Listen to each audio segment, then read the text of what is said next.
so I don't know what that would be otherwise. So the camera's you're gonna have your own shot and stuff, so you know. Great. He live edits it while we shoot. It's great. It's Awesome. Just actually FYI. All right, it's published. okay, cool. I just assume I look like a hot mess, so. You look great.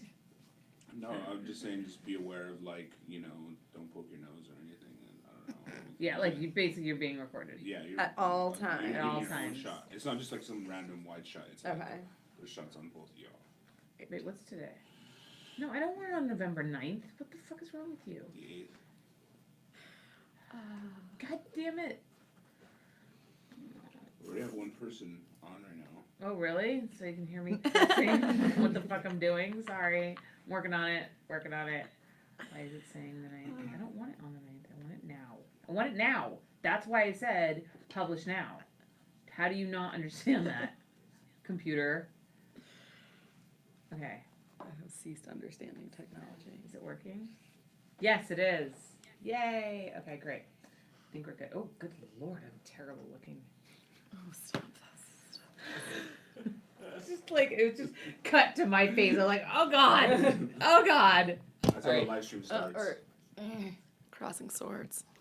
How close does it need to be? Okay, so you gotta help me with this because I'm always like this. Hi. And you can't see my face. So everybody wants to see my face. Yep. Do you like the final animated intro, by the way? It's good. Yeah. I got intro animated for my YouTube page for these. So I haven't released any of these on YouTube yet, but we're going to start hopefully Friday. And so I got like this really professional like animated intro made. So it's very exciting. Trying to keep it professional, you know. Professional, fancy. Yeah, professional and fancy. Okay. Then people are like, it's a real thing. It's a real thing. All right, we ready? Okay. Welcome back to. Yeah, let me start over again. I don't know. I just regurgitated that word. Welcome back to the show, everybody. Today, I have a very special guest who has come very long way only to come on this podcast. It's the only reason that she's here in LA. Miss Kayla-Jane Danger. Meow. How are you? I'm good. I gotta say, first of all, you look tan as fuck, which is no surprise because you moved to Dominica. Yeah. Okay. It's all about how you say it. Otherwise, people think it's Dominicana and they're thinking Dominican Republic. And Right. Totally different country. Yeah, I was going to totally get that confused and show my white girl very unknowledgeable geographic. It's not just white girls. No one knows about Dominica, so it's okay. My geography is just like my worst. I don't know like what sometimes I think states are cities. I mean, sorry. Yes, and cities or states. Like it's the funniest thing is to give me a geography quiz because I just don't know where anything is. It's really bad. It's okay. You know, I've helped myself learning the geography of the Caribbean in particular, watching the paths of tropical storms and stuff. I'm like, oh, that's where that island is. Okay, good to know. There are 2 Yes. islands down or 3 islands up. And then you kind of get an idea of all your friendly little state islands next to you. Right, because you just went through the hurricane. Yeah, Hurricane Maria. How was that so much fun? Oh my God, it was so much fun. No, it was the fucking scariest thing I've ever been through in my entire life. I can For only sure. imagine. Yeah. So walk us through that whole experience. Like, what did you do when you first found out? Actually, hold on. Let's rewind. Rewind. Okay. You moved to the Caribbean. Yes. And I remember when you made that decision, I was like, wow, that is one fucking hell of a decision. And you were going to go and pursue your diver's license. And you were going to, because you are a diver. Yeah, I teach scuba. And so you were like, I'm going to go out and become like a fucking scuba instructor full time in the Caribbean. And there was definitely a part of me that was incredibly jealous. And I was like, this girl is making this huge life change. She's moving to this place of paradise. And I could never do that because I'm so chicken. And I'm so jealous. So where did this decision to uproot yourself and make this huge change come from? It had definitely been something that's been like in the background of, my entire career. I've been diving my whole life, and I always wanted, like, that was the goal. It was like move away to a tropical island where I could dive all the time, be underwater, and just live that life. Like some people are made for that island life, and I was definitely made for it. And yeah, it was like, I've been in this industry, in the adult industry, for my entire adult life. And, we age eventually. No, And we no, we don't. Not if don't. we have good doctors weed out. I know, I still haven't hit any of them up. You got any recommendations for me? Oh, I got so many. So I thought, like, let's use this whole adult industry life, whatever, that money that I've made, and, move on. Buy a house somewhere that doesn't cost $1 million to live in, like, a little matchbox on some street that you hate with no neighbors that you know. And I found this little island in the middle of nowhere. I had actually gone there to like mull over a business decision a few years ago, and fell in love with it. And I was like, this is the place. It's jungle. It's like rainforest everywhere. It's gorgeous. And luckily, my partner is kick-ass and is like up for anything and just as much of a risk taker as me. And he's like, yeah, sure, let's try to move out of the country. And luckily, Dominica is pretty easy as far as like, I guess if you're not a CARICOM member, so you're not from another Caribbean island, it's not that expensive to move there, like be an expat. The cost of living isn't expensive. The cost of land isn't expensive. It's really just like how much time do you have to deal with government, like a new government. Otherwise, it's not like there's like, oh, you have to pay all this money to come in, or you have to, just jump through all these hoops. It's kind of just like, just buy your land and stay. They didn't build a wall. Yeah, no, there's no wall being built. No. In fact, if you want to move there right now, you can still move there. Oh, wow. Like they haven't stopped tourists from coming since the hurricane. They're kind of just like, if you can figure out how to get here, knock yourself out. yeah, knock yourself out. Yeah. Feel free to stay and hang out. Wow. So yeah, so island life was kind of always the plan. I've been a scuba instructor almost as long as I've been in the adult industry. I just wanted to start teaching instructors, and I wanted to start, just doing it all the time, because why not? Who doesn't want to be underwater all the time? And so yeah, we moved like June of 2016, and everything was awesome. We bought land, like started planning nice little island life, and I got really tan. Yes, you did. And yeah, and then I haven't come back to the US much because it's just so different. And then once you slow down to like island speed, island time, then you're just like, why go back? Yeah. It seems so stressful. Is it like a real culture shock to come back here? Oh, yeah. I bet. Huge. It's like we're on an island where it's not a materialistic place. Like no one goes shopping there. Like St. Martin, St. Bart's, islands like that, like people go there to go shopping. No one comes to Dominica like, oh yeah, I really want to check out the mall. There's no mall. There's no outlets. There's They don't care what you drive. No, no one cares what you drive. There's like, when I tell people I sold my fancy bright red slammed like wide body Mercedes and I got this like 2004 X Trail like beat up, SUV, they're like, what the fuck? And I'm just like, life changes, man. Your priorities change. Yeah. And then all of a sudden you're like, this is what makes me happy. Like waking up in the jungle every day instead of like waking up in LA and being like, oh shit, I have to sit in traffic for the entire day, basically. Yeah. So yeah, definitely a big lifestyle change, but like the best one ever. Yeah. How hard was it? Was it easy to make friends when you went there? It was interesting because being like in the area that we are, it's kind of close to a medical school. So that's like pretty expat populated. A lot of Americans, Canadians. So it's good for like transition because you get some like comforts of America that you wouldn't have otherwise. But at the same time, you also get people automatically assuming that you're part of this community and they're kind of closed off. So it's nice when you have like some American friends that understand what you're coming from and like what you might need to help you get used to this. But then it also turns locals off from being friends with you because they're kind of just like, oh, you hang out with those people. You're just going to be hanging out with those people. So it took us a while to like find our crowd. Also, like with our age, a lot of people in the Caribbean leave their islands. Like they want a job, they want a career, and maybe they can't do what they want or like what they went to school for on our island. So they leave. So all of a sudden there's like no people in their 30-somethings or like in their 20-somethings that are around. So you have like, oh wait, I found one. You're my friend. I found another. You're my friend. And then also like if they're on island, they probably have kids or they probably have like a government job or something that's like not our lifestyle necessarily. Right. So it did take us probably like 4 to 6 months to like find people that were really like on our vibe and of our age and stuff like that. And then now I mean, we'd probably have more friends if a lot of them didn't leave the island after the hurricane. It's so sad. But we do have like a solid little crew, Yeah. a ragtag crew of, mostly people from different Caribbean descent that have landed Right. on Dominica. So what are the locals like? Are they pretty welcoming of the tourists and expats, or are they? I would say so. It kind of depends what area you're in. There's some areas where the expats are like a, clique, like in the university area, and then some other parts of the island, they like just band together, like all the Brits and all the French and all whatever. And we try to stay away from those because we just, we want to be part of the community. Like I said, like it's part of why we left the U.S. And it took, honestly, for some of our neighbors, it took the hurricane to realize like we're there to stay, and then to be able to, start kind of engaging us like we're locals, like we live there. We're Right. not leaving. We're not, Right. just like we're not here to just take your resources and leave.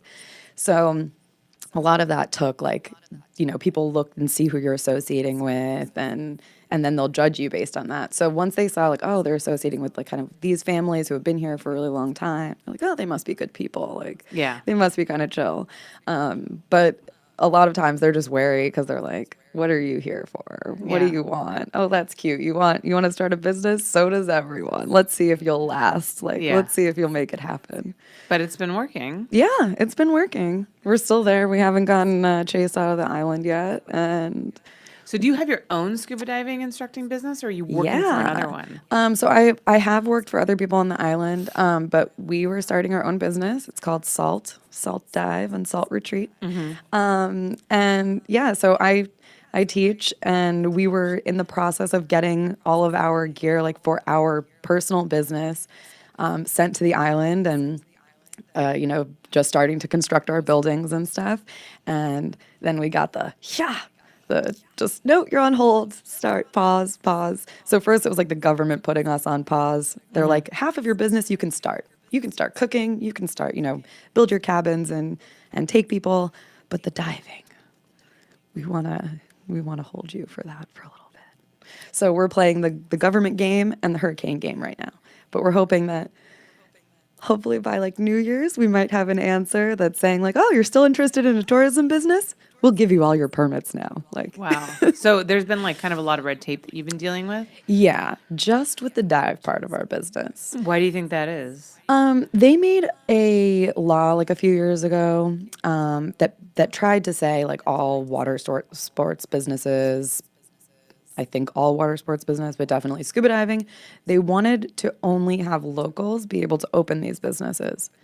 But the whole part of my business is that I plan on teaching locals to be able to achieve these professional credentials so that they can open their own business. If they can't reach those professional levels, they're opening a business that they can't themselves work in.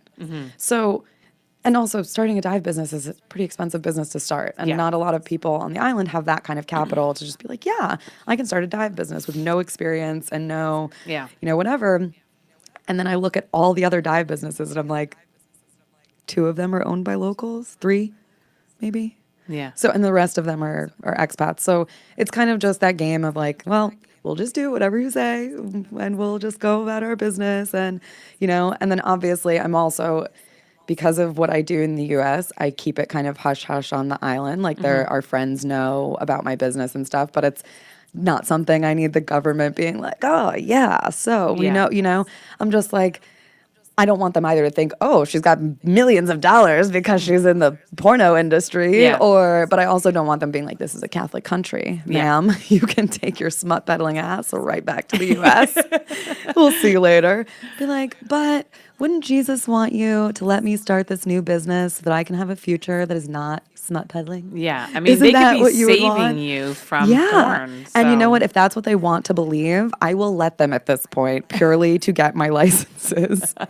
Yes, sure. It was totally, no, I never would have done this if I hadn't been told that blah, blah, blah, everything that, all those people want to hear us say that are Right. totally not true. Yeah. Let me reiterate, that is not true. Yeah. I was not forced into this industry. Oh, you weren't? No. Oh my God. God. Can you believe at the ripe age of 18, I actually made the decision for myself You of mean what to do with my body a woman can make a decision on her own? on her own? Oh my goodness. Oh my god! This know. changes everything. I know. Now, are your decisions going to change now? Now that you know Yeah, this? I mean, I've had a suitcase pimp with his gun to my head the whole time. Yes. Yeah, Yes. so I didn't know. Oh my goodness. That's crazy. Took me a long time to figure that out. Thank You you. know what the funny thing is? I actually, when I was going through the process of starting this new business, I'm like, do you know how much easier it was, in my head, like to start a porn company than it was, Right. than it was to do this? And yeah, like I'm pretty sure every piece of paperwork I've had to fill out, like for any porn business licensing, I'm like, oh, that was easy. That took me like a half Yeah. a half hour to Yeah, fill yeah. out my paperwork. And I'm like, this is like a multi-year process of Yeah. paperwork, getting it checked and stamped by 20 different people. And yeah. It's gotta get frustrating. Yeah. But when you live in like paradise and you're like, okay, I can slow it down a little. You got to get used to, yeah. I mean, so Yeah. how is it to adjust to that kind of slowed down pace? Because we're so used to here, like everything getting Oh, done, yeah. done, done, done, done really quickly. And so I usually shoot in Mexico every year for Playboy. And yeah, the same thing. Like, so I have a producer out there who's actually a dive master himself. I should hook you guys up. Oh my God, yeah. He's awesome. And he helps me produce all my shoots out there. But he'll tell me, like, we have got to submit, because I get permits from the Mexican government to shoot out there. That's amazing. But we have to submit all of that stuff way ahead of advance. time, and people aren't going to get back to you the next day. Yeah. They're just not. No. And I mean, we have very similar work ethic, and we're like, when you're shooting, I mean, shoot is nonstop. And once I start working, I'm not done. So there was a lot of like me wanting to throw my phone across the room over the balcony, like, Yeah. And when you call an office, a government fucking office, and you ask like what seems like a pretty straightforward question, and they can't even tell you who to direct you to that will give you the right answer, or they'll give you just the totally wrong answer. And you're like, we spent almost a year filling out and getting the stuff for paperwork that turned out to be the completely wrong paperwork for our residence permits. And we're just like, we spent so much time like racing around Las Vegas before we moved, picking up all these different pieces of paperwork and documents and like Right. your background check and all this stuff. And they're like, we only need like 2 of these pieces of paper actually, because what you need is a different piece of paperwork. You should start a business helping expats move to the Caribbean. We thought about that, and then I was like, do I really ever want to do this ever again? And then I thought, maybe I'll just post it on our blog, like, here are my tips. Yeah. Because people write to us all the time, surprisingly. I was like, who's ever going to move to Dominica after us? And then we started getting hit up by people like, we found your blog. We think it's so great. You have so much information on moving to Dominica. We're like, good, because there was none when we looked except for the people for the university. And like, Yeah. And your life is way different because the university pays for everyone's stuff to get shipped to the island. They pay for their, to figure out housing. They have all kinds of resources that no one else has if you're just an Right. expat moving. We had to figure out everything from scratch. So I'm just trying to tell people, like, if you're planning on moving there, sell everything before you move. Just move as a blank slate and buy your stuff from like an island nearby or from Dominica, because it's going to cost you so much money. It's going to be such a hassle. You're going to pay even more in customs and taxes. And you're like, all of this is used furniture. Why are they charging me like $1,000 for a couch? And like, Yeah. you're just like, no, this is the worst. Why did I bring any of this? Like, and then you're like, oh, because, doing those garage sales for 6 weeks was a fucking nightmare. Like having people nickel and dime you over Yeah. like the things that you never thought you would sell. And then Yeah. all of a sudden you're like, nope, they're just material things. Yeah. Whatever. Yeah. It was Sounds a- like it's really changed your perspective on Oh a lot yeah. of things. Oh yeah. I mean, moving there has changed my perspective on a lot of things. And then like even more after the hurricane, like just Yeah. go from a city girl, like a New York, LA girl who was, I'm a businesswoman, which also means I'm a consumer, which also means, there's like a lot to keep up appearances and to keep up like the level, standard that you set for everything. And then it's like, when I tell people about like even just like our first days after the hurricane and like washing clothing in a river and your dishes in a river and yourself in a river and you're wearing like dirty shit because you're in the dirt, like pulling Yeah. your life back together. And they're like, I would never have pictured you like that in a million years. And I'm like, yeah, guess what? Like, I don't have a manicure or anything. Yeah. Yeah. Well, I mean, you got to do what you got to do. Exactly. But it's a totally different, like, if I had told myself like 5 years ago, like I would have believed the moving to the Caribbean part. I would not have believed the like post Hurricane Kayla like new persona that has come out Yeah. of this. And I'm like, no, that human didn't exist. Like, Yeah. not even a few months ago. Yeah. So before we get to the hurricane, because I know that's going to be Yeah. a big topic of goodness. conversation, I want to talk a little bit about diving. Because so I'm certified scuba diver, which is hilarious because I actually don't really know what I'm doing. I've only been a few times. I literally I got certified when I was in Mexico. And I was hammered the whole time. And like the guy who worked at the dive shop just gave me all the answers because I was fucking him. So this was a long time ago. Yes. Yes. I'm like, So, if like, you were drinking, this is a long time ago. so I am like 100% like not actually like capable, but I'm certified. That sounds like my mom. I had to recertify her. Yeah. I guess over this past year when she has come and visited Dominica a few times. First time I recertified her. Second time we did her advanced. But it was like fully recertifying because she did the same thing. She was really drunk. I mean, she wasn't fucking the guy, but she was really drunk taking this course in Jamaica and she just was like, in and out, in and out. And then I'm like, no. We need to do this properly. Like, I want you to be safe, but also I want you to enjoy it. You can't enjoy it if the whole time you're like, I don't know what I'm doing. Yeah. Like freaking out, touching everything and like grabbing onto people. And so I got her recertified. I would happily recertify you.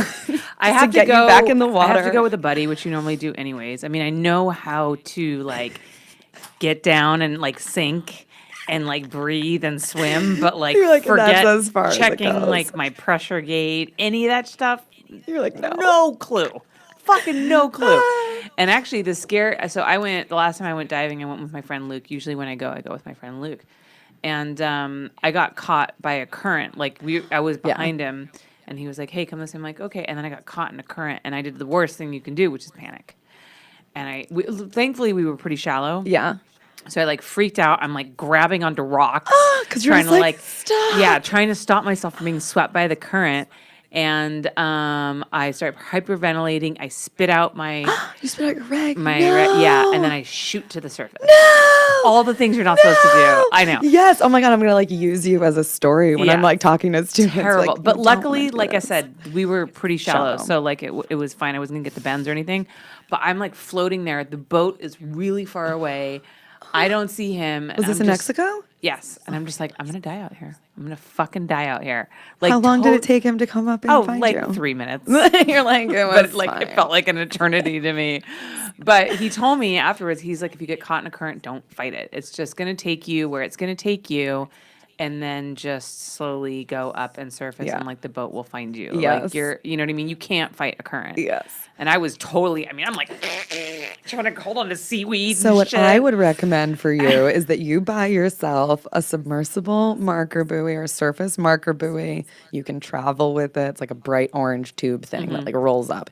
So you can put it in your rental gear, and then if you get separated and you're on the surface, you just blow this thing up, and it's like 6 feet high out of the water, and usually has like a little reflector strip on it. And then you can be like, I'm over here, I'm over here. Yeah. I mean, there was no way like A I said, whistle. we weren't that deep. Like, I mean, I was fine.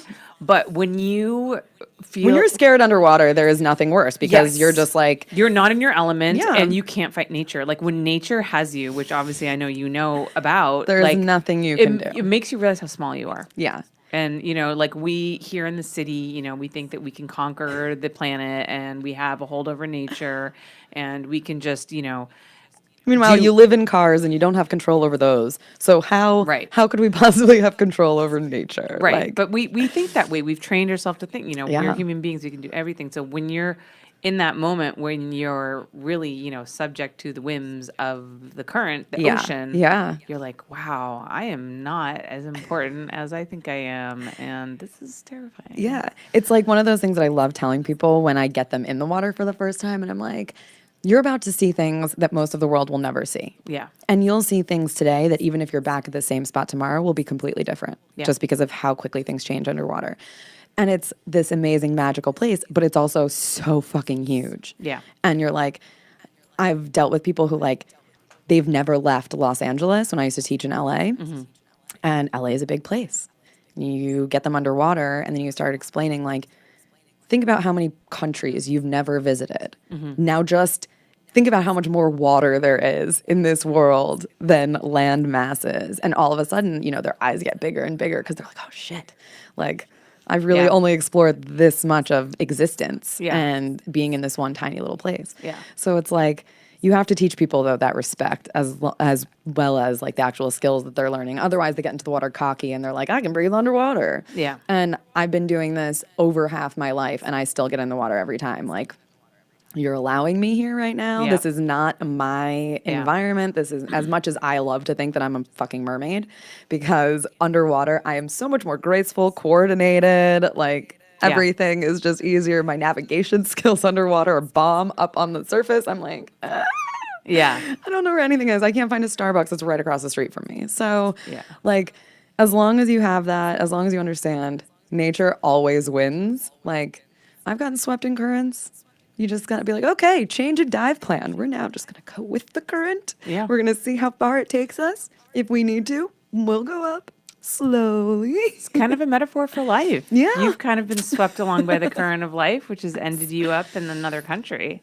Yeah. Yeah, no, diving is really magical. I remember that one moment that I really felt that connection, and I was swimming, and I like turned around on my back and I looked up, and the sun was just coming through the water in a certain way, and this school of fish just swam over me, and the way that the sun glinted off their scales, I was like, this is the most incredible thing ever, because it's a completely different world. Yeah. It's a total alien world. But as a photographer, also, like, you have to see there's so many sites underwater, Yeah. and water does so many beautiful things Yeah. with light, and that Yeah, like- I actually want to show you. So I also taking went pictures underwater.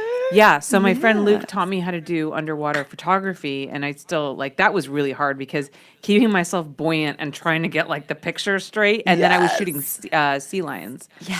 And I went to Los Islotes, which is one of the best places to go diving with sea lions, and I went during the the breeding season. Oh, So it's a nice. bunch of pups, and you know how they're very, very playful. Yes, they're so much fun. They Yeah. like nip at your bubbles and come and They're super cute. cute. If you're feeling ballsy and you wanted, I know it's cold water diving, but Santa Barbara Island has some of the best sea lion diving, and it is literally it's like a 45-minute boat ride from Long Beach. So Really? yeah, it's Right. amazing. Highly recommend I it. hate cold water, but I maybe. know. But you know what? Just a Go chicken. find someone to dry suit certify you, and then you'll be nice and cozy. Yeah. And your flannels underneath your dry suit. And you're like, oh, I can sit underwater and take pictures forever.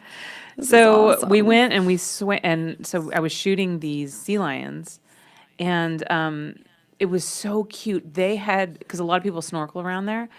They're just like underwater dogs. Yeah, they are. They're totally like stole a dogs. Snorkel from one of the people, and they were playing catch with it underwater, and they were chasing each other just like dogs. It was Yeah. the most incredible thing I've ever seen. They are so cute. And So I wasn't a cute. dog person until recently, but sea lions, just like that personality. Yeah. Like, I never thought a sea lion would have a personality. Yeah. And then they have the eyes too that are just like puppy dog eyes. That's actually kind of an incredible photo. I Yes. can't believe I got that. My friend Luke was like, "How did you get that photo?" He's like, "I've been doing this it was just Forever. pure And you're like, dumb luck." it wanted me. I couldn't even focus. I couldn't see anything. I had no idea what I was doing. So this is him Oh, that's with gorgeous. this one sea lion loves him, and she follows him everywhere, and she was doing this dance for him, and she would let him hold her. So this is them chasing each other if you just swipe Oh my with god. the snorkel. You guys had great visibility. Yeah, too. that's why it's great for Beautiful. shooting too, because it's shallow, Yeah. and so it has really good visibility. But it was really incredible. I had such a great time. I would if anybody goes, if you guys go to La Paz, Los Islotes is so cool. Yes, that's so amazing. Yeah. They're so cute. I mean, I definitely want to do it more, but I get caught up in the everyday LA know. thing, trying to run a business, but talking to you makes me definitely realize we get so trapped in our own little bubble, in our own little world, and we forget how big the world is. Yeah. And we forget how many other opportunities are out there, and we think that we're stuck in these lives. And that even we if we're have. traveling, we still tend to pick, the same kind of thing to do, the same kind of Yes. place, or we're so trapped in our day to day that we're like, I have to get away and I want the polar opposite thing. So even if you were like, oh, wouldn't it be nice to go to I don't know, Amsterdam or Paris, then you're like, oh, but I just want to lay on a beach and drink fucking cocktails or do whatever and like do nothing. And then you're just like, okay, how do I find the happy medium between seeing every museum and every site in a place and being a useless person that's just melting into the sand? Right. And I feel like diving is one of the, like, Yeah. for me, that's the thing. I mean, I love hiking. I can do all those other things. I can go kayaking and whatever, but underwater, it doesn't matter what country it is, if it's cold water, warm water, like, I will learn something that I didn't know about that country, that place, something about the history maybe, that there's not a chance in hell I would have paid attention to if it was like above water. Right. It's just inherently more interesting to me once it's based underwater. Yeah, absolutely. So I would rather those kinds of, travels take me to the places that I wouldn't see otherwise. And even when we teach, there's a phrase in the Patty world that says, meet people, go places, and do things. And those other things are supposed to be the things that you do with the people that you meet and the places you go because of diving. Right. And honestly, I mean, I've met all kinds of people that I'm still in touch with today that I learned to dive with when I was 13 or 14 or 15 on different trips in different places. And I'm like, people don't don't have friends like that anymore. Like, those are the only friends I have. Like, my friends from school weren't, like, they're not real friends, but like all these Yeah. other people, you have that one thing that kind of drives all your other passions. Yeah. Especially when it comes to the dive world, you have a lot of people who are on the same level when it comes to their care about the environment Yes. and their, the things that mean the most to them. Like, so you tend to just have more in common with them. Of course. Which obviously is then also like you find yourself being like questioning all of your, whether it's the materialistic or consumerist things in your life, or you start thinking like, I can't believe I used to drive this kind of car and it used to do these horrible things to the environment or whatever. And you're just like, again, you have those, it's like, I don't know if it's just different time of life or the things that you realize like, oh, that life in LA where I was constantly just on the grind for what, like, so I can keep living in LA. Yeah. I know, right? And it's like, I think about that because I work all the time, all the time. And I love what I do and I'm happy most of the time working, but then sometimes I do sit back and think like, where is my life going? And like, what am I don't know. It's like, You're like, I work so much everything to make money and I don't have time to enjoy it. And I don't even have money. I don't know where it goes. I don't know. In this industry, no one knows In where this it goes industry, anymore. it just like you just spend it on something else. My insurance is a lot of money. Another production that Another comes up. production And that I gotta spend. I gotta buy new equipment because this thing broke. Yeah. My rent, Yeah. my car, Everything. Like just having fucking dinner in this city. I'm like, where, like I'll look at my taxes at the end of the year and my accountant will be like, oh, wow, this is great. You made more money than you did last year. I'm like, where the fuck is it? None of it is in my bank account. Yeah. So it doesn't exist. Yeah. Like, for sure. But there is, like, I actually remember writing down something, and it was maybe a year or so before I left LA and like moved to Vegas. And it was basically like I saw the two paths my life could go in. And I'm like, you could do all those things that you want to do and all those like make all those big risks and do them now. And then the other side, I was literally like, well, I can run a porno empire and have a white picket fence life and like have a kid and like I'm like, but I'm get just, like an AVN award. yeah, and like, but I'm like looking at myself like, is this really what I want? Like, I mean, yeah, I love producing porn and I love doing what I do and I love performing and I love the shit out of all of it. But there's a certain point, especially in the current climate of everything, you're like, how much of my emotional labor, physical labor, money, every mental fucking power and years of, when other people ask like for a CV from me, I'm like, ha! I've worked for myself for the past like 12 years. yeah. I can't tell half the people I'm trying to possibly be employed by what my employment was or what my company was. I know, right? So then you're just like, well, that's cool. But then I really was looking at these paths like, well, one of them requires me to commit to the adult industry for pretty much the rest of my life. Right. And I was like, as much as I like it, how much can I really like tell myself that I'm going to want to do this forever? Right. So it's like, obviously I'm still here. I'm still doing it because I still love it. Otherwise, it's not like it used to be. And I remember doing interviews. I don't even know how many years ago. Yeah, we're so recession proof and fucking we got through the recession, no problem. And then it was like, oh, but now when people are doing well again, we're just no. Yeah. No. Nope. I know. It's scary, isn't it? It's like if tech is doing well, porn is doing bad or something like that. I swear that's like I've stopped trying to figure it out. Like analytics, I'm done with. I'm like, I'll just pass that on to someone else. I don't get it at all. Yeah. I'd rather be up in the air with like a million other things than am I putting money into my, business for no reason Yeah. anymore? Or like, I know there are people buying it. I know I have customers. I know I have fans, but like, I I don't know.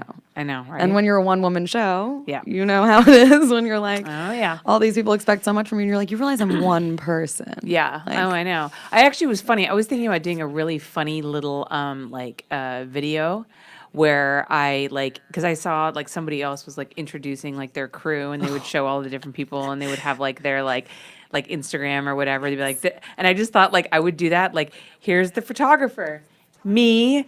Here's our director, me. Here's our video person, me. Social Here's media our PA, writer. me. Like I have like literally every job that most people hire Yes. somebody else to do, and it would all, but like it would be me in different outfits. Yes. but it would all be me. Yes. No, I had someone contact me because I was saying how, a bunch of people flaked on me the other day and I need, performers that I can guarantee. And someone was like, well, if you can fly me there and pay my rate. And I'm like, honey, the days of me being able to afford your flight plus your rate are long gone. I'm Yeah. sorry. Like, my company has set rates. This is what we've been paying for a very long time because this is what works. It still pays everyone, I think, very fairly. But like, we don't have extra people. Like, I've gone back to doing jobs that I stopped doing for a while so that I could still pay my performers properly instead of trying to be like, Oh yeah, no, I totally like if I have an extra expense or I have a more expensive shoot, I don't ask the performers to No. take less money. They're not doing less work. I just, as a producer, you have to take on that responsibility. Yeah. You just make But less then money. I love when the performers act like we're going home somehow with money. And I'm like, you realize all this money came out of my pocket, right? And I don't get a paycheck at the end of the day. Like, Yeah. that's all you guys. Like, know. No, but that's cute that you think that I'm like, I don't work for someone else that's paying me. Yeah. So, but I get it. Like, if you're only working for certain mainstream companies and that's, what you're used to or whatever, well, this industry is very diverse in its way of doing business. So get used to it because at least I pay you same day. Yeah. I know, right? You could be stuck on payroll getting paid like 3 months from now. Yeah. Who knows? So tell us about, speaking of stormy weathers, I don't know, this is a terrible segue. Tell us about the hurricane. So, okay, so from the beginning, like when you saw that it was brewing and it was possibly headed your way, what went through your head? Well, I was like, at first, just thought, okay, another one. We had just had hurricane. We lost things. Yeah, I lost We one sounding ear. okay? I lost sound in my left ear. Yeah, me too. Is it disconnection? There we go. Oh. Is here okay? Yay. Now? Yeah, it's back. It's just the shitty connection.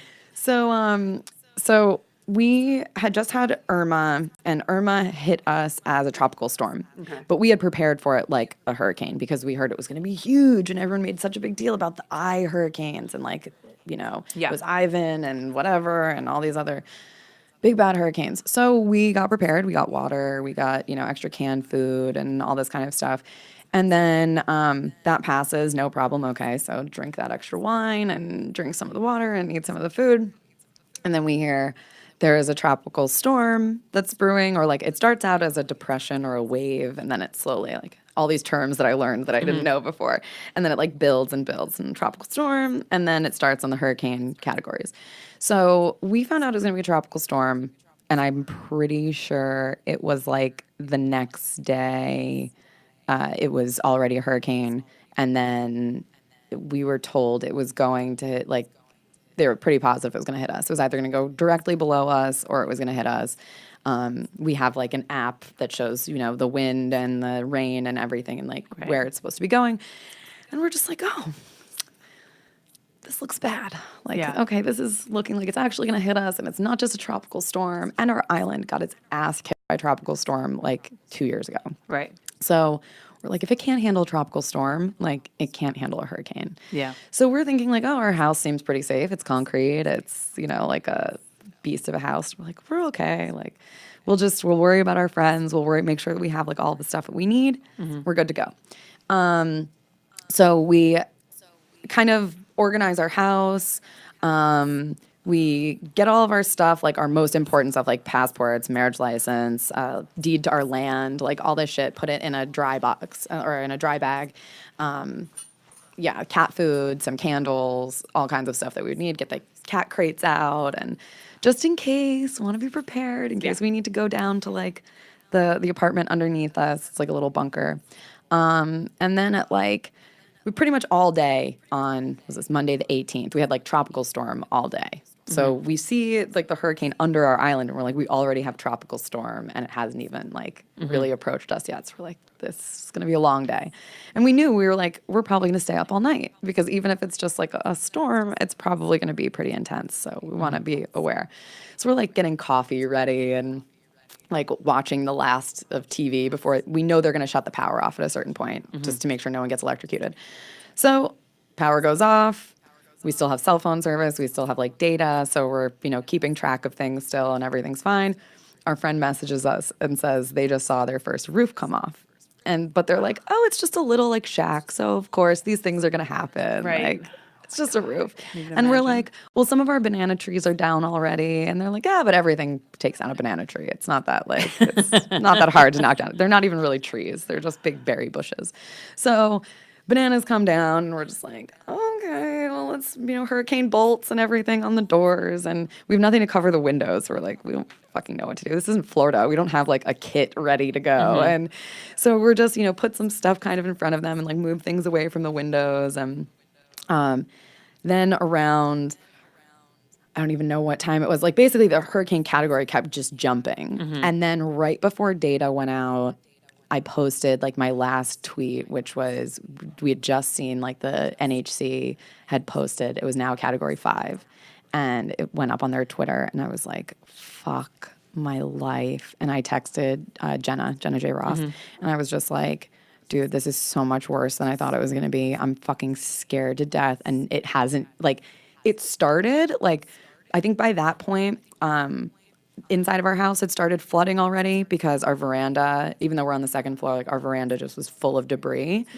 But it didn't seem like, it seemed like the storm was still outside. Like it just didn't seem as scary, even though it was like 2 inches of water in our house. We're like, okay, this is like, I'm actually starting to get anxious.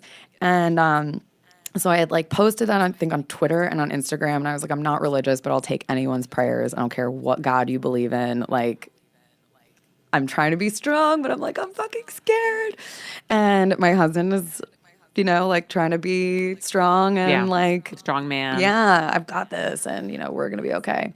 And so at like 9 something, must have been like, or 8, between 8 and 9, like the data finally went out.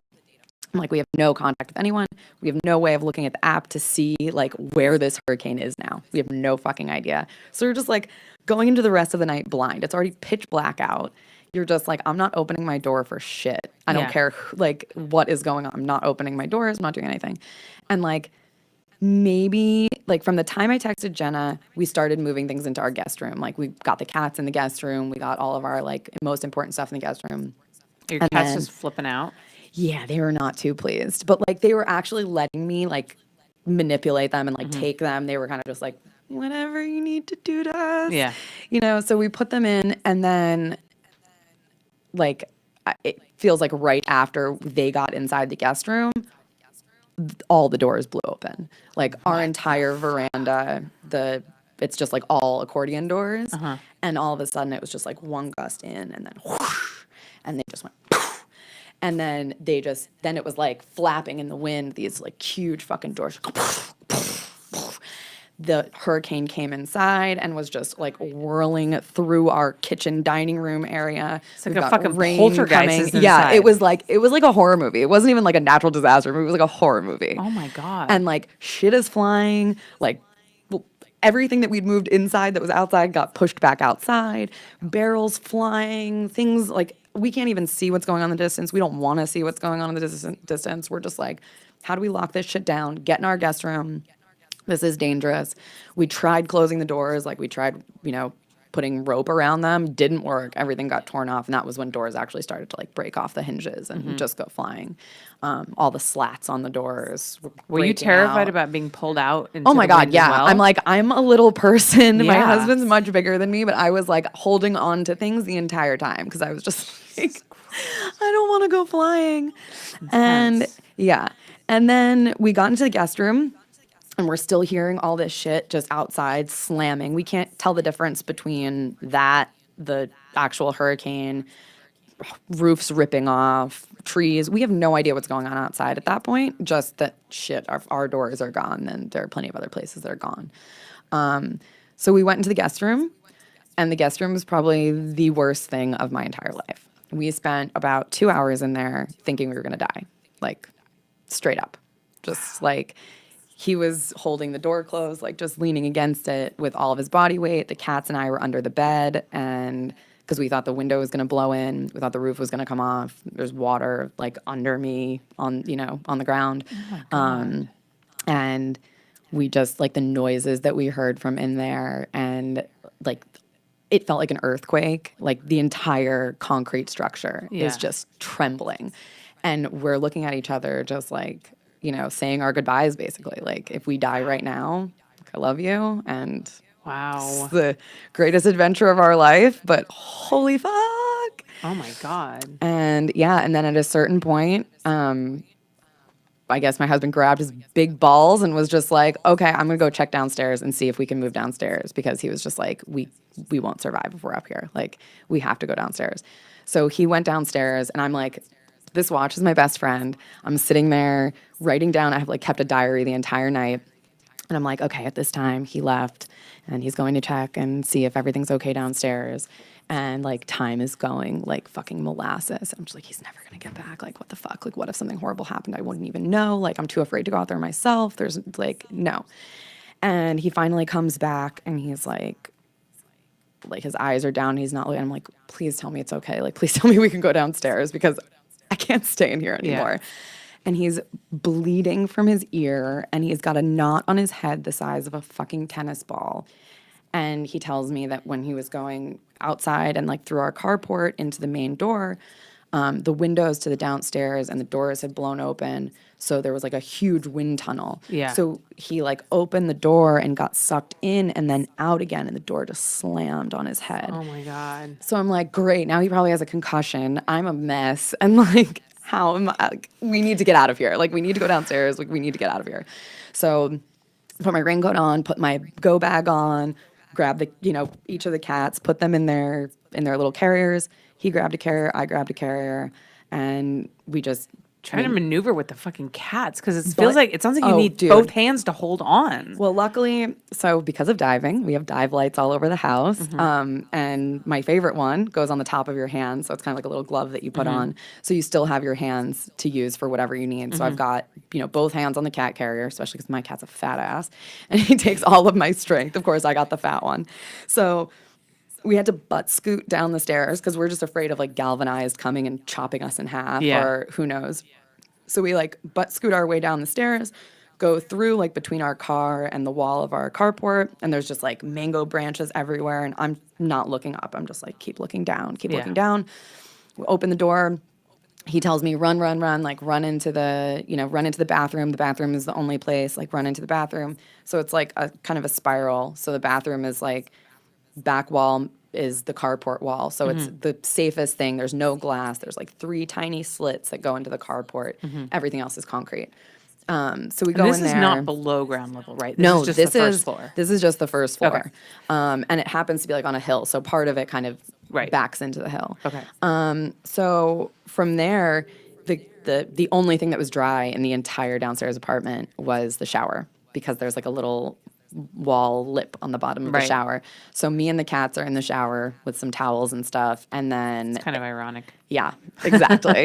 And then immediately, like, my husband just starts sweeping the water because there's obviously there's water all over the floor. The mattress is soaked. The pillows are everything in this place is soaked. So he just starts sweeping the water into the drain that's like in the middle of the bathroom to try to make a dry space so that we can at least have the whole bathroom dry and it's not like just the shower. 'Cause the bathroom actually downstairs is bigger than our bathroom upstairs. I'm like, oh, this won't be so terrible.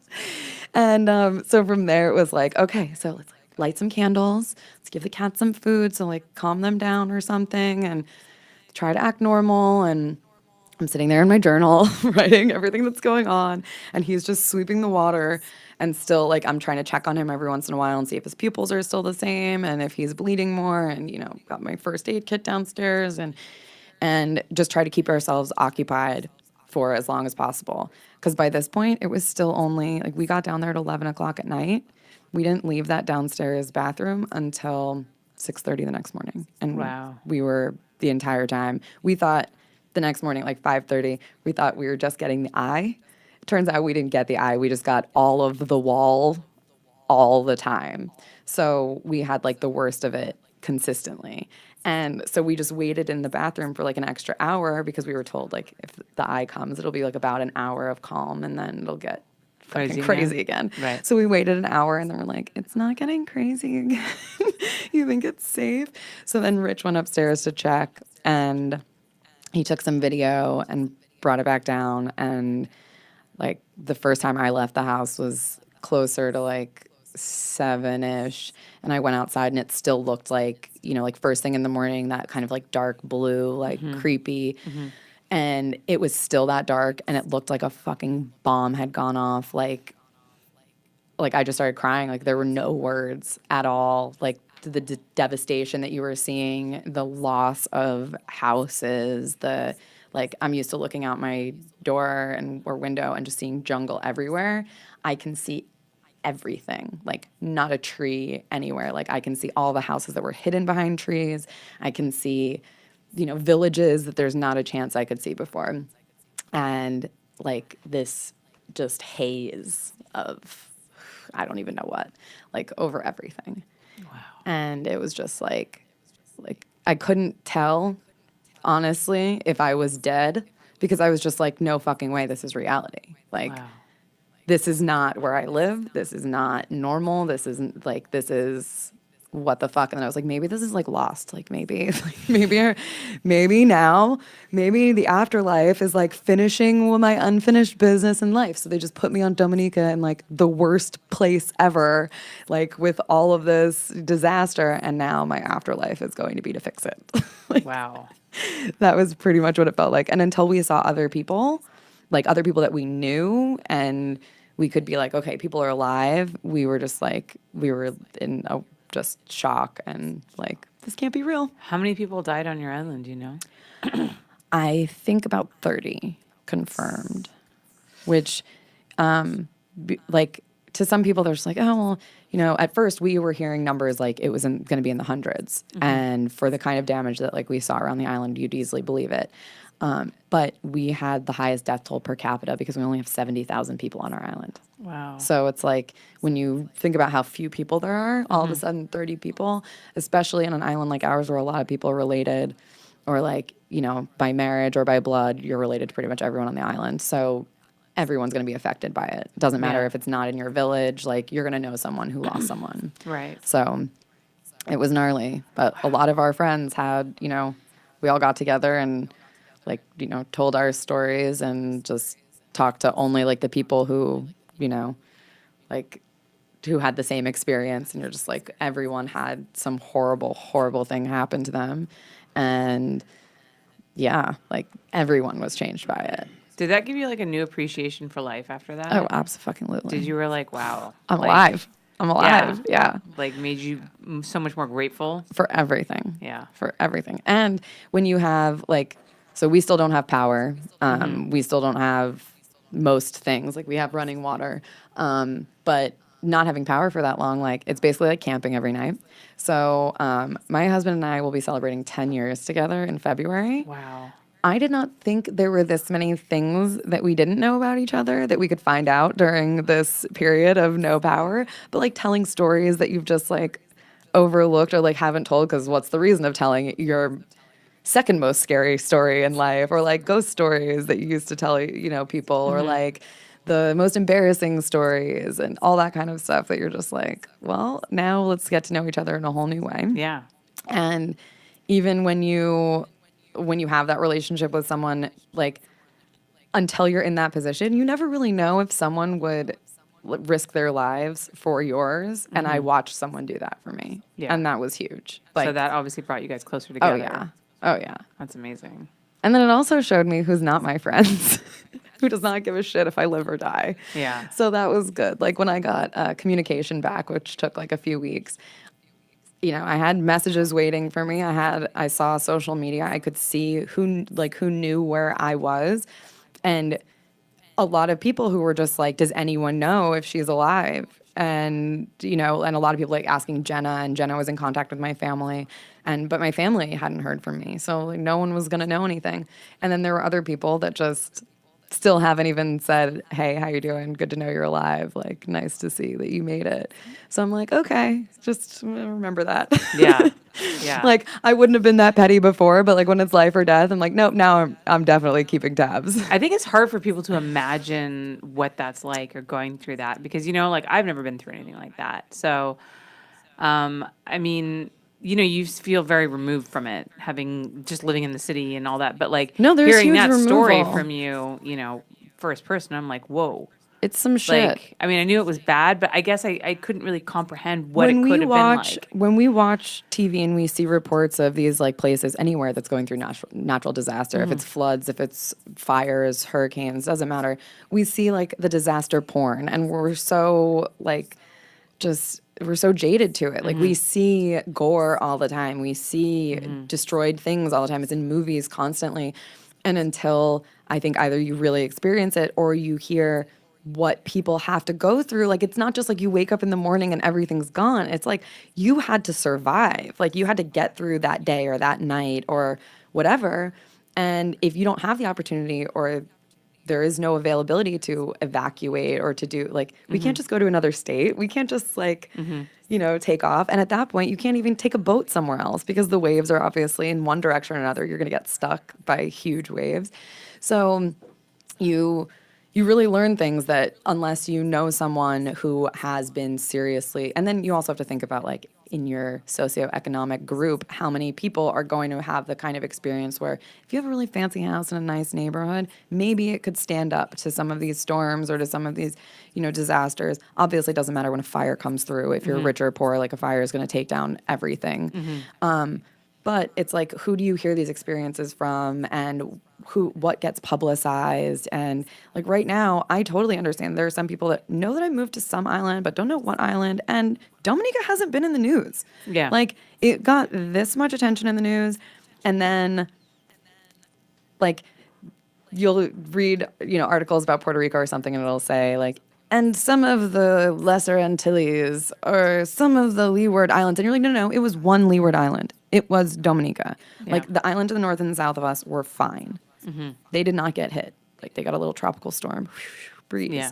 They're fine with that. Like, Yeah, I think Puerto Rico's just dominated the news so much. because, well, when you have someone like Trump just like fucking everything up so bad in Puerto Rico land, like it's easy to forget that there's, you know, anyone else existed. Like I wish Trump would just make the mistake of like calling Dominica Dominican Republic just so he would bring some attention over to Yeah. us. And I can't believe I actually just said I wanted him to do anything I know, remotely right? involved in my Except for life. leave office. Yes, exactly.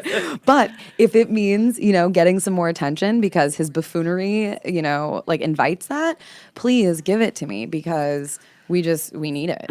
Like, even though things are getting better now, it would be nice for people to appreciate what we're going through. And not even people that know us, but we've been very public, like either, you know, in my life, I've just always been in the public, whatever. And then with our new business, we've kind of tried to make it very accessible. And like we were talking about, people who want to know about the island come to us.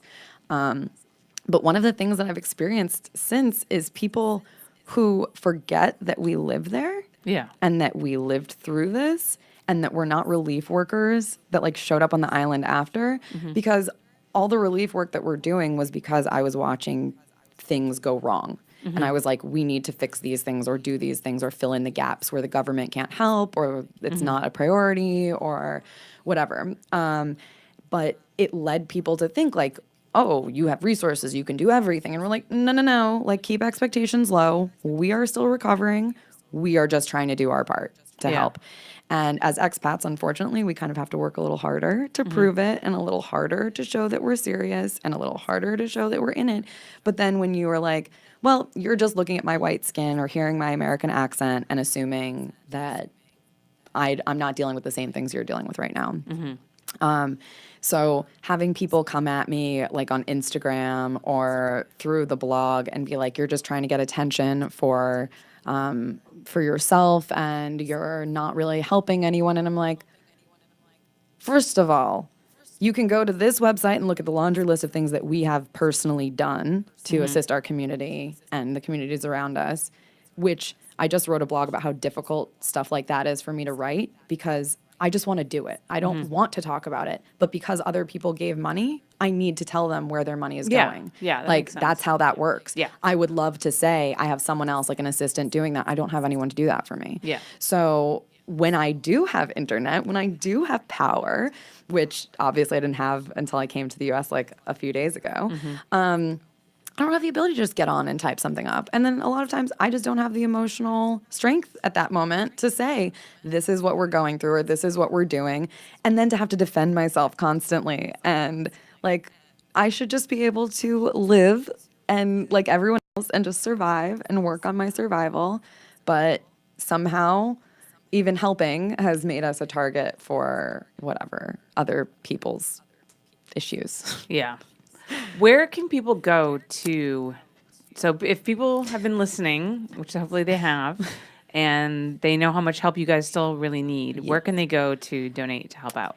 So they can go to oursaltypassports.com. Okay. That's our blog, and there are links on there for our You Caring. If you also just go to You Caring and search Our Salty Passports, you should be able to find us. But right now we're raising money specifically for a few things. There's a big problem underwater with all the galvanized roofing that came off and is now underwater. So there are some areas where it's still reefs are beautiful and you can still go diving. There's maybe just a few pieces of galvanized that we can pick up, like me and my husband can go out and handle it. There are other areas where it's galvanized as far as you can see, and it's just like layers and layers of it. So we're trying to raise money to basically get some awesome guys who do relief salvage and kind of like commercial and industrial diving, which I do not do, to help us on some of the bigger things that are a little too much for us. They're all public safety divers. So we're trying to help get them over so they can not only map our area and like see what's going on under the water in our area, but the entire island, which is a lot of work. We want to make sure that we can get even better than we were to start. So clean up our ocean and make it gorgeous again. We've already fed a lot of people. Luckily, food is coming in now, so it's not our top priority. We are, though, trying to get plastic shredders on the island to start basically. You get water donated, you get a lot of plastic bottles. We don't have recycling on the right. island. And so now it's just like giant plastic trash heaps and trash in the ocean and more trash in the rivers. So we're starting an initiative with the Rotary Club to buy plastic shredders, to make plastic shredders, so that we can start doing that. And we can start paying people to bring in plastic and kind of help stimulate the economy. We also want to put a roof back on the library in Portsmouth and get people back in it, get books back in it. There are a lot of kids that won't be back in school anytime soon, and if we can provide them with another place to have some schooling, even if it's the preschool kids going to the library, we want to do that. So we're kind of finding these little things here and there that with the money we've already raised, we can do. And then as we get more money, kind of try to figure out what's the best way to spend that money so that the most people can benefit from it. Because it was really hard to buy food and stuff and buy medical supplies and things and bring them to people who you knew were in special need, who really weren't getting relief from anywhere, or people with very young children, or, the elderly, or people with disabilities. And then, there are always going to be more. And once you drop the last bag off, you're going to find 10 more people that you want to help. And it became one of those things at a certain point where we need to let the serious professionals do that part. We can still direct them towards these neighborhoods and these areas. Right. But we have to move on to bigger things that lead to a sustainable future for the island. So that's what we're doing now. So if people feel especially in touch with the ocean, or, literature or schooling or any of that, we appreciate, any money. The other thing that we're buying, obviously, is chainsaws and tools, like power tools, because everyone needs to rebuild right now. And we're Yeah. just trying to be like, if we can bring to a site a few different tools and a generator that, we can come and go with so people can get stuff done at least more quickly and a little better than it was done before. That's what else are we going to do with our time right now? First of all, second of all, It's crazy, like the logistics of the damage Oh, yeah. control that you have to do. I mean, all these things somebody like me with no experience in such a thing would never have thought about. Like, I wouldn't have thought about roofs in the ocean. But of course that makes sense because they got blown off and you're Yeah. on an island and they're all over the island. Of course, they're That's- under the water. yeah, that's crazy. But the government isn't going to do anything about that. To them, that's not, it's doesn't top do anything for priority. them. Meanwhile, I'm like, well, it's tourism. It's Yeah. also, your entire fishing industry kind of relies on the ocean. Yeah. But then there's a lot of education that goes along with that. So we're bringing in, we're planning on bringing in scientists to come and help us determine which debris to remove and which to keep, like which is a good substrate for coral to grow back. Right. And things like that. So there are a lot of things that also government definitely wouldn't think about the Right. value of keeping something versus getting rid of it based Right. on what could grow on it or what can live around it. So you need people who that's their wheelhouse. That's what they do all the time. I am not in, from a world of NGO, NPO stuff. I don't do relief. Like there were people that thought that was like my thing when I was on this one relief boat. I'm like, no. This is like, I'm just here with this stuff because I have to go home and I have to Yeah. feed people because they have no food. And I'm like, and then I realized how many people like do that for a living. And I was just like, Yeah. whoa. Crazy. Yeah. I couldn't imagine doing that for a living. Like we saw relief workers come to our island and literally leave because they just weren't prepared. And I'm like, if that's someone who does that for a living and they're not prepared, then how are we supposed to deal with this like as people? Yeah. Like, Well, I guess necessity is a big motivation. yeah. I mean, Yeah. you got to do what you got to do. You just figure it out. Exactly. You Yeah. do just figure it out. Yeah. Which is funny because there were a few days that before I figured out like how I was going to get to the US, I was like, okay, so do I have any battery power on like my battery powered lights? Like if I needed to shoot something, like because I need income at some point, like Yeah.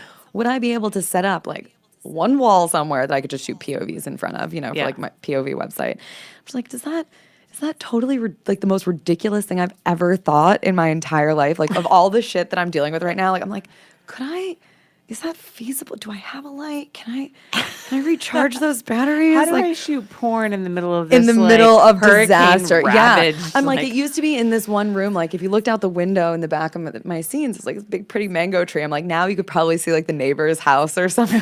Like you're like, there's no, like, I can't even walk around my house naked anymore because there's just cover. there's no cover. Yeah. So Wow. we just, like, I will be bringing back big screens that Mm-hmm. go around our veranda so I can resume walking around naked whenever I please because the mango tree will not be back anytime soon. No. Wow, that's I'm an just like, intense story. I just want to be naked. Why can't I just be naked? Fucking hurricane. Motherfucking hurricane. I know. And then you feel guilty about just wanting like one day just to go to the beach and be in a fucking bikini and just like smoke a joint and chill out without people being like, you're not working. Yeah, I know, right? And you're like, but I just I've want been- one day. I just want one day. I've been working. I promise. I promise. And that's when those pictures come in handy. Like, see, I've got proof. Yeah. I've been working my ass off.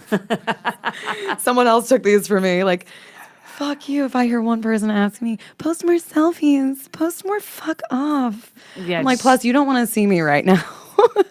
Well, I think you look pretty fabulous. Thank considering. you. Thank you. I'll thank the makeup. Smack, smack. I was like, I need a drag queen to beat this face right now. Like, I don't know how else to get rid of like the under eye circles except doctors, which Yeah. Yeah. Well, I think, I mean, it sounds like you've been through a lot. Yeah. So hopefully, you will regain some normalcy to your life sometime soon. Well, yesterday I had Cami doing my makeup, and it was the first time I had my makeup done in like a year, probably, which is crazy because it used to be like every day. fucking yeah. Right. And I'm like, oh, I forgot what this was like, and then I'm like reminding myself, like, don't touch your eyes, don't touch your eyes. Yep. Don't touch your eyes. Don't scratch All your these things, and I'm nose. just like, I haven't had to think about this in a minute, but it felt very nice and comforting in some ways, and then other ways, I'm like, what the fuck am I doing right Yeah. now? Like, and also, how do I balance that like on social media? Like, Yeah. I'm sure you've noticed, like my entire KJD or KJ Danger doll has turned into like pure just post hurricane shit.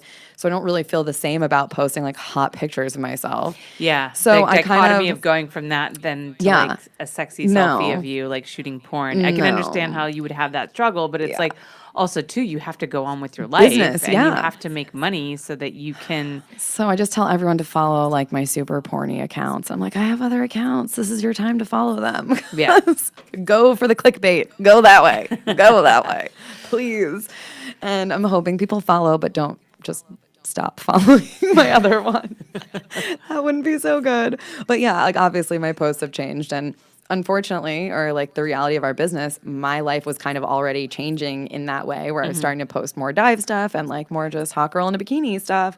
And so that was my transition, I guess, into this post-hurricane life that I didn't know I was going to live. I'm like, well, Yeah. now they're kind of more used to it or like a little more okay with it. Yeah. So I appreciate that. And there haven't been as many people like open bobs and such, you know, the typical. yeah. There's been less of that, which I totally appreciate. But like, yeah, I have, please call me salty, call me a bitch. Like, I have zero patience for like freebies now. I'm just not Yeah. posting them. I'm like, join my site for sure. I'll be super porny all over my site. Like, if you're messaging me within my sites and stuff. But like, Twitter, just Yeah. no. Well, speaking of porny, you are featured in this book. So I And I wanted to give haven't you a seen it. copy. I don't know see. exactly where you are. You're in here somewhere. Where the hell are you? Pictures. Where are you? Okay, I like Oh, looking here at we other are. girls too. Dude, so do you remember this place that we shot, this dungeon that we Yes. shot in? Do you remember what happened? This is the one that burned down, isn't it? Yes. Yes. And the guy was murdered. Yes. Yes. And then his dog. Okay. So That was insanity. I do remember. So Kayla and I shot in this dungeon, which was really cool. And the guy who owned it, what was his name? John, I think? I don't even remember. I think his name was John. was Anyways, such a child. he had a wolf. He had a hybrid wolf dog. I remember that dog. It was like dog was kind of insane because when I went in to pay him at the end of the day, the wolf was in the office with him and it was like kind of giving me the eye, and I was like, I'm not gonna go try to pet that thing. And so anyways, we shot there, and then I reached out to him like a couple months later because I wanted to go back and shoot again, and he never responded to me. And I was like, what the hell? I come to find out that one of the guys that was working there, who we also saw because he was there at the time, Yeah. he was like the, I don't know, studio manager or something, Yeah. ended up killing the owner and then lighting the studio Entire on place on fire. fire. And the guy's wolf hybrid dog died because when he was stabbed, the dog wouldn't leave his side. I know. This is like the saddest part. I for know. me. I was about to say, I care so much more about the dog. Me I'm too. like, And so when the place burned down, he wouldn't leave his owner's side, so he died in the fire next to his owner. So sad. So sad. But at yeah, this magical place, it was crazy. the life. Yep. You know how many places actually that like I've shot things that don't exist for other like totally fucked up like weird that you're just like, whoa. Yeah. Well, remember when we went out and shot in like the desert? desert, yes. And we like shot in these like abandoned, broken down houses. And then I was thinking about your hurricane story when you my said that, and God. I was like, kind of like know, that. You know what I remember? It like Remember some there of was a the random most- boat, like Yes. just And in the middle of the desert? weird dead sheep things. Yes. And I remember being like sandblasted in the vagina by like actual sand. Like Yes. nature was just like, nope. in the wind tunnel. Yeah. Yeah. It's like, nope, I'm going to give you a nice buffing today all over. And then you're just going to have to get sand out of your snatch later. Have fun with that. Yeah. So, but that was so much fun. Yeah. The sheep was super creepy. Yeah, it That was was. like, we just walked into like, why are there clouds on the ground? Oh, we're like, that's wool. No. Yeah. It was the whole, there was That definitely whole thing was like- weird. The whole thing was kind of like, what happened here? You know? Yeah. It was definitely had that feeling to it. Which I feel like a lot of my early stuff for my site and like when I was shooting a lot of like that alt girl stuff, they always wanted to put you in like abandoned somewhere. And it was Yeah. like the punk It had to rock be, thing like, to do. yeah, Yeah, it was like rugged, abandon weird, everything. yeah. And I love like finding those like magical abandoned places, like when I'm out traveling and stuff. And my island's full of those like old like rum factories and like cool Yeah. old like stone buildings. Those are the ones that like stood up, first of Yeah. all. Like those are still up. like the Because they old shit. lasted Yeah. The test of time. But I'm like, now there are going to be so many more ruins that I could like go in. Because I was about to get like photographers to come out. And I talked to you about it. Yeah. Like, come out and shoot in Dominica. It's beautiful, blah, Yeah, blah, yeah. blah. I wanted to shoot a whole like just kind of more like glammy, naturey stuff. And I was just like, this is the perfect place to do all kinds of that. And I had a few bathing suit companies that wanted me to shoot ad stuff for them. So I'm just like, I'll get a photographer. I will shoot all over the island, like all the best spots. And then this happened, and I was like, so I could get someone to shoot like all the ruined spots and like be naked in a disaster zone. And I'm like, if only my country was slightly more liberal, I could be like, yeah, let's make it a charitable book and like sell it and like make this whole thing. But I'm like, I guess someone else could do it. Like, I'm a little too, like, I'm trying to get citizenship. So Yeah, I hear you. I'm like, I don't know what the limit is. Like, I don't know what the we're okay with this limit is on that island. Like, I feel like I might have to come to Jesus before they say it's okay. So I don't know if that might be my future. Jesus might be in your future. Oh my God. First of all, I love seeing some of the girls in here that I'm like, oh, I remember when they were in the industry, because I've been in the industry so fucking long. Yeah. I'm like ancient. Yeah, a lot of those girls are not anymore. And I'm just like, where did this one go? Like, And occasionally I'll hear about like one of, like those girls coming back for like a minute and they're like, oh, the industry's too different now. Like, I don't want to do it anymore. Yeah. And then there was someone like, oh, I really wanted to shoot with her. Whatever happened to her? And then you either hear like an amazing story, she had a baby story, or Something else. the life took over. And I had a girl hit me up the other day who I'd shot a long time ago, and she was like, hey, she's like, so I contacted Hustler because I really wanted to shoot for them again. And, the cover that you shot me for Hustler is one of my favorite pictures. And they said that they no longer like commission shoots and that they just have photographers shoot for them. So they told me to contact you. And so like, yeah, I'm living out here, blah, blah, blah. And I was wondering, if you would shoot me like for Hustler. And I'm like, no. First of all, I haven't shot for Hustler in forever. Because they only buy on spec, and I don't. They have so many times rejected my sets, and I've spent all and this you didn't money. have anywhere else for it to go. And I'm just like, no, I'm just not going to go there. I'm going to go with like where clients that I know are going to pay me for what I do. Nothing against Hustler. I mean, I love them, but like it just doesn't work for me in my model anymore. And I'm like, so you want me to fly you out here, shoot you, pay possibly you for Hustler? You don't have like a name at all anymore because you haven't been producing. And then like you don't want to shoot video. You don't want to shoot anything hardcore. And then I'm going to fly you back. Are you out of your fucking mind? So I'm going to guess this is someone from like back in the day, like when I first started, because the only way you could do non-hardcore, no video like me was back then. And people were like, I love when I get that question these days, like, how are you even in, like, how did you get into the industry if you don't do any of these things? And like, because you used to be able to do that back in the day. Like I was on every college girl website, that was just how girls made a living. Like you could totally do that. I remember. And then that just fucking disappeared. I contacted you through Model Mayhem. Yeah. And I thought you were going to reject me. And you were very particular. We had a very back and forth, a lot of back and forth. And you were like, I'll do this, I do that. You need to pay me this. Da, da, da. I was like, she's a hard partner. But it was like, because at the time, at the time it was like, there was just that part, but it was also like the time when even, solo sites were such a huge thing. Yep. So a girl could, fully support herself. Girls could ask for like what are boy-girl rates now for solo scenes back then. So it was like, you can make a living doing whatever. Yeah. But now it's like, no, you have to, it's not that you have to do everything, which I hate when I hear girls say that, because I'm like, no, there's still new girls that come in. They don't do anal immediately. They're not doing gangbangs. You just have to find your niche. You have to figure out what you're good at, what you like doing. No one wants to see someone trying too hard. That's like, you definitely have your niche. I mean, so like, because I obviously look at your posts, and I'm super. So you do financial domination, right? I do. That to me, honestly, is like one of the most fascinating things, because you basically yell at somebody to give you money and they give you money. And I just like, that is so fascinating to me. So maybe tell us a little bit about that, because a lot of people don't even know that something like that exists. Yeah. Well, in my whole history of fetishes, like there are a lot that, that I've experienced or explored, because a huge reason why I got into the industry was to explore my own sexuality and what I find interesting, what turns me on. And tease is, a huge part of what I do, whether it's in the the femdom world or in the mainstream world. And tease turns me on. Like teasing someone, showing them what they can't have, absolutely is a turn on for me. That is like what gets me going. Like every time I get up to shoot, I'm like, that's right, you can't have any of this. And so it makes, you know, all these domination scenarios that much better when I'm like, I'm coming from a very true place that's like, I am the shit in my life and I do not need any of this. I don't need any of you.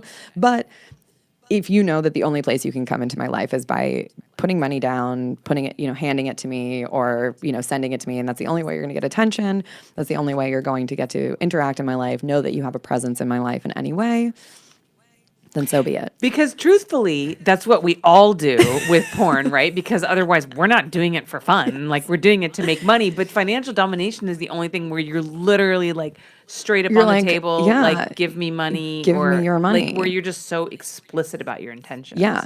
And people love that. Yeah. And that's what I like about most fetishes though, because they're just like, this is the one thing that I am looking for.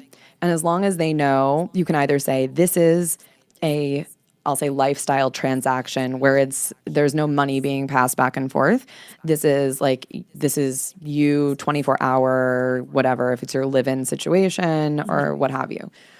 When you're hiring a professional, it doesn't matter if it's an escort or a dominatrix or an online person or a cam girl. You are paying a professional, like a shrink, to help you with your kink. So Yeah. you know what that kink is. And yes, I might thoroughly enjoy it, but there is also a part of this, you're paying me for my services. Right. So it's hard sometimes with people who are now they're seeing fetishes be kind of thrown all over the place more. They see people playing with financial domination or other areas of domination.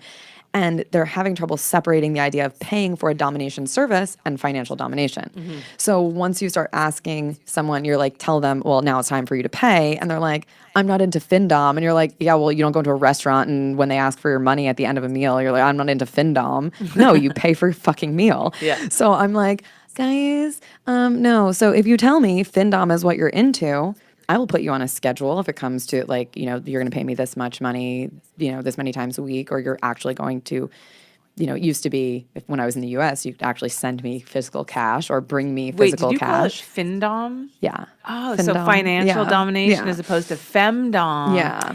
See, that's a new word for me. I had never heard that before. Yes. Oh, I'm So, learning something. Yeah, there's so many facets. And it's not to say that someone who's into financial domination isn't into feet or isn't into stockings or whatever. I have some people who, you know, they want me to play a whole part, and that's part of, you know, the way that they get into financial domination.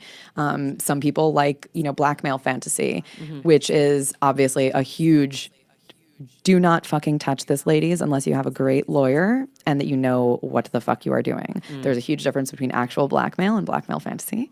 Keep those.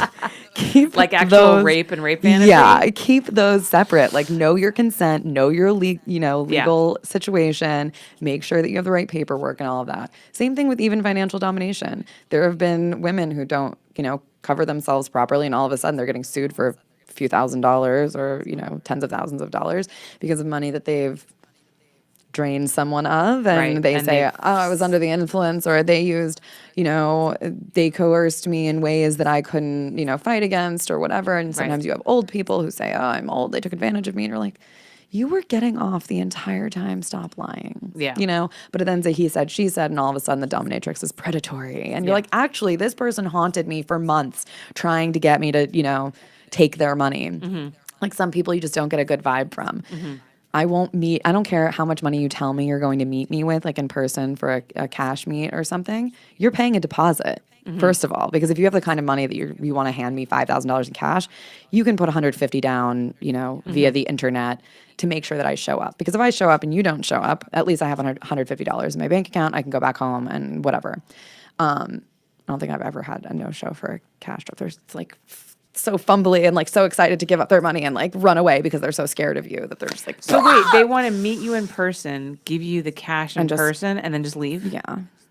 What?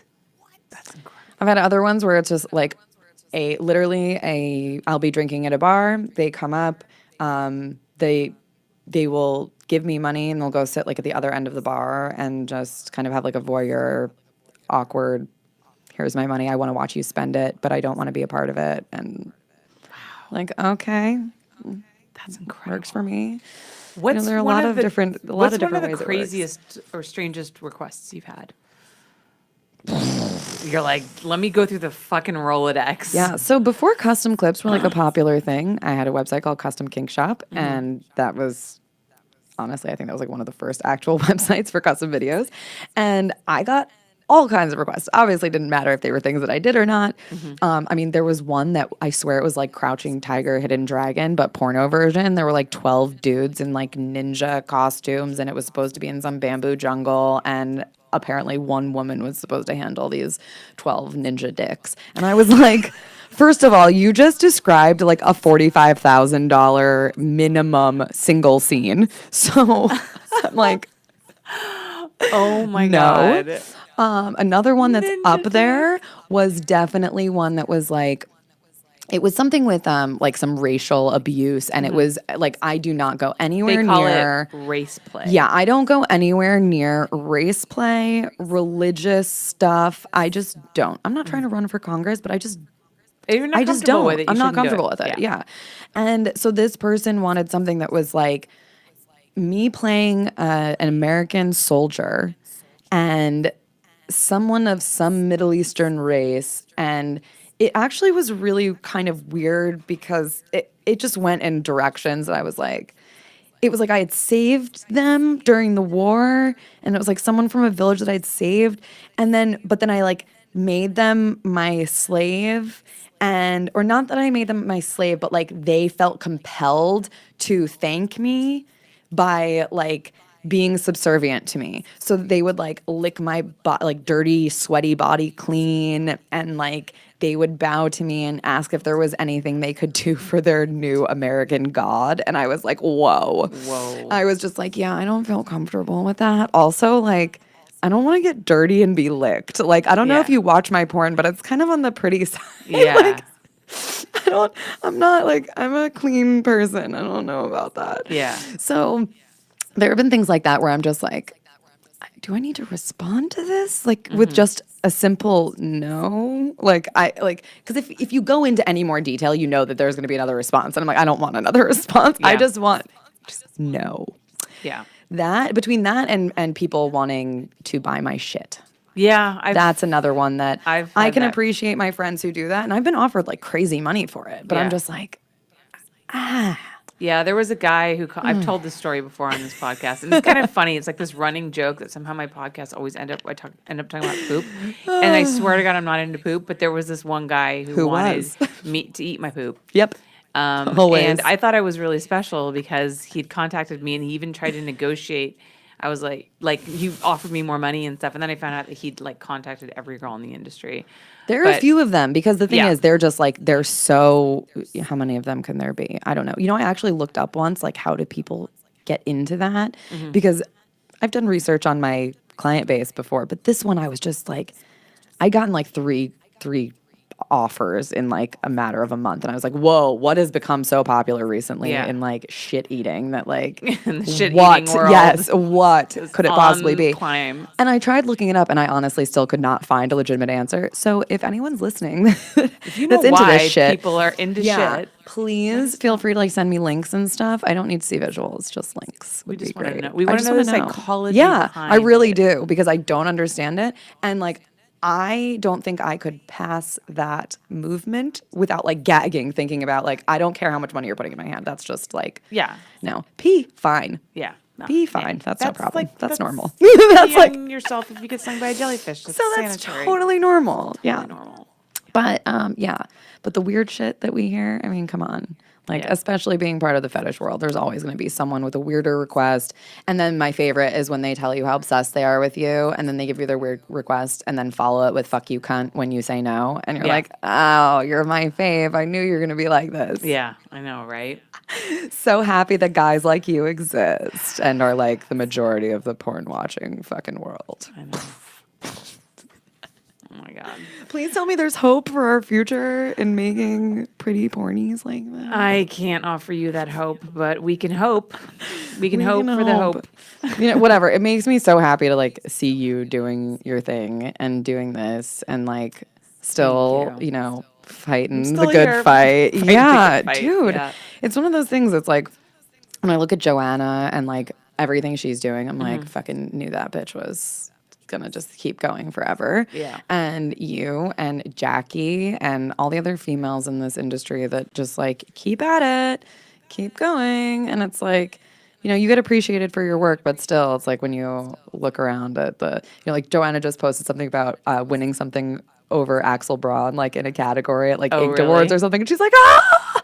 And I'm like, dude, that is a huge, first of all, you know, when you're up against companies that just always take it because they're those kinds of companies and you're like, I just want people to like pay for my shit. I don't care about awards. I don't care Yeah. about anything. Like, I mean, I want people to want to show up to my shoots. That's always been a point of pride for me. Like, and I feel like I don't know if you feel this, but I know females love shooting for you. And like girls will always say like, I you hope know, so. yeah, they have that good experience. They always feel gorgeous in front of the camera. That's why they want to come back. And I've had Yeah. girls say that to me. They're like, I love how I look in, you know, in the content that I shoot with you. I want to shoot more. Like, and even if it's something as silly as like, can I use the Avi because it's, you know, whatever? And I'm like, thank you. You like the content we shot. Yay. You're not like, oh, let's put this one in the fucking, like, let's never show that scene ever again. I know I've got some of those. We We can just all hide do. those. We all do. We just We all do. All right. Well, thank you so much for coming on, Kayla. Thank It you was for so good to having see me. you. I'm glad you're still alive. Yes. And for those of you listening again, if you want to help Kayla rebuild her island, she can go to, is it Our Salty Passports. Our Salty Yeah, Passports. I know. And then if you want to help me, join mydollparts.com. You know, join KaylaJanePOV.com. Check out all my sites. If you go to KaylaJaneDanger.com, it has all my links, like a million of them. But yeah, because we're not, Jenna started a fundraising thing for us and apparently no one likes us. So our life is second to, you know, our neighbors and stuff. We obviously are still surviving, but unless my business picks up, I am going to start promoting my own personal you caring because at some point, girls got to eat and got to pay the bills. So join me on my websites, help Dominica, tell people it exists. I appreciate it. We all appreciate it. Awesome. Well, thank you, Kayla. So again, that's Our Salty Passports and My doll parts. My Doll Parts. I'm like, I know there's like Our, my, I all, know. Which one? My Doll Parts, oursaltypassports.com. Yes. Okay. Thank you. Thank you. Do we make it? 1 minute left. Yeah, I know. Ernie's like, you're running out of tapes. I'm like, fuck, I gotta wrap this up. You did so I didn't good. think it would go that long on this one. We don't normally. Sorry. No, No, it's no. fine. It's No, fine. no, It's cool. just, It's a good story. you know. Life. You want to see some crazy pictures? Yeah. And when we do the YouTube channel stuff, you can put in photos, right? I don't think so. When you edit the video, we can't like plug in photos like Oh, once in a while. yeah. Because it might be kind of nice if you want to send me some pictures. Yeah. You can plug it into the video. I think it'll help get your message across better. Totally. You know what I mean? Here's I have taken on my. Were you the one that posted the picture of the cow and the Yes. oh my god. And That photo really got me. I was like, There- whoa. there were multiples like that in Dominica. Mhm. There was also 2 people like that. One was in a tree and one was in a power line. Oh my fucking god. And it That was is like, terrifying. yeah, that was fucking gnarly.